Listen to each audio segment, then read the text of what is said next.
Hey everyone, welcome to the cabin. My name's Alec Britz, and today we're checking out the Evo 4 interface. I'm going to show you everything you get when you purchase the interface, and most importantly, how it sounds.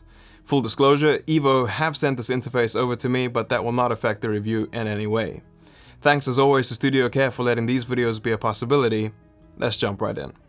So the Evo 4's top panel has 48 volt phantom power for inputs 1 and 2.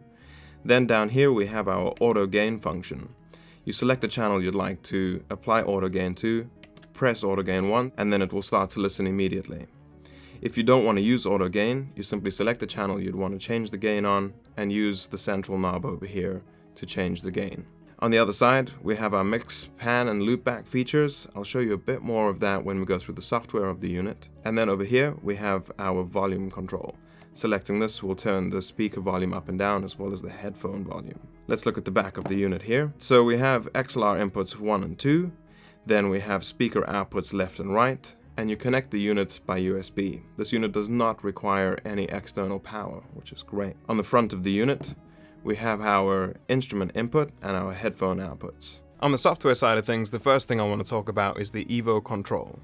This allows you to take all the functionality that is on the front of the unit and moves it into the digital space. So you can control your gains on the independent mic pre's, you can link them together, and of course you have 48 volts and a mute. When the channels are linked, you can still use auto gain and it will do it for you automatically.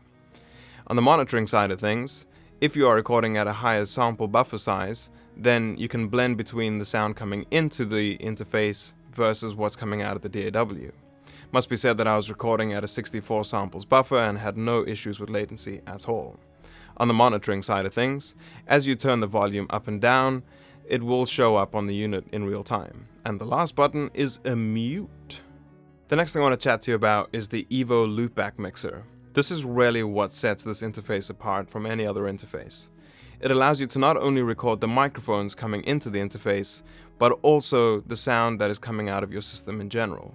So, this means that if you are a podcaster, you can record your microphone separately and record the sound of your guest who might be on Skype. The way to do this is really simple. All you have to do is create a channel for your microphone, in this case let's say input 1, and then create a second channel of inputs 3 and 4, and that is your loopback mixer. To be able to get the level showing up on inputs 3 and 4, all you have to do is turn up your main output. But luckily the guys at Evo have done a really in-depth video on how this system works, and I highly recommend checking it out. I'll drop it in the description below. Next up, you get to hear how this interface sounds in a musical setting. I hope you enjoy, and I'll see you at the end with my thoughts.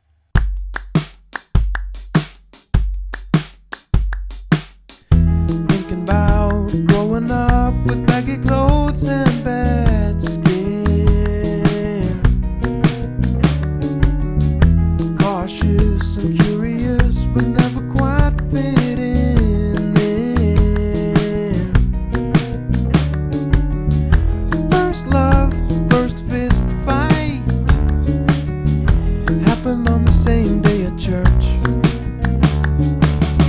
Met John at school, and on the break he said that we should bust out of here. We were hiding out in the back of his shed,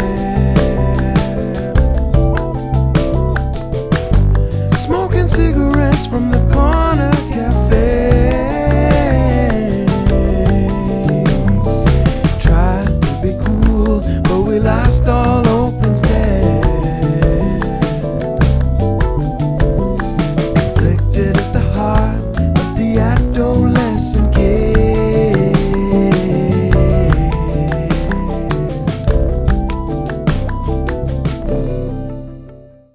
So, the Evo 4 interface. 2 in, 2 out, and a breeze to use.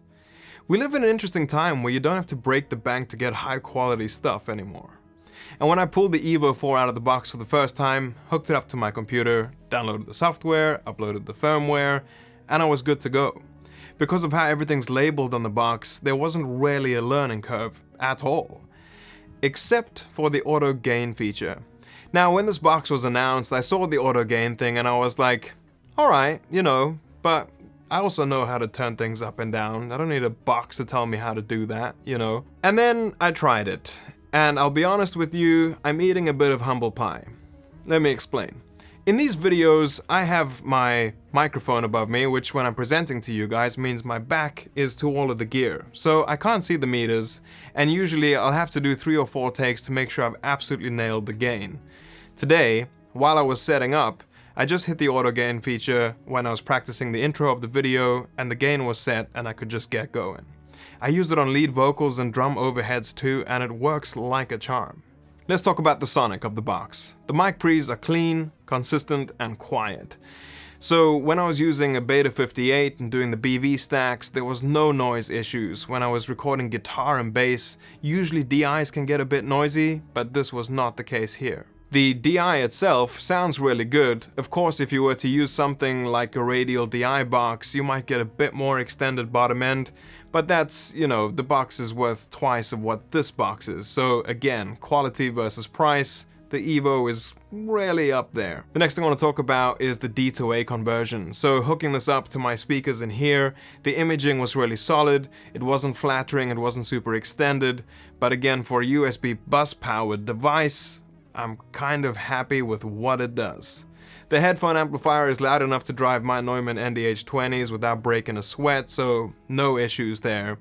The build quality of the unit, there's a little bit of flex in the plastic, but again, if this was made out of stainless or aluminium or steel or something, the price would just be driven way up. Visually, the box is kind of deep and narrow on the top. It does look a little bit strange next to a MacBook or something like that, but I have a feeling the reason for this is because the components that are inside the box are not skimped, and you can tell because the noise performance on the mic pre's is really good. Thank you guys so very much for watching. If you have subscribed, thank you so very much for doing so. If you would like to subscribe, please feel free to do so.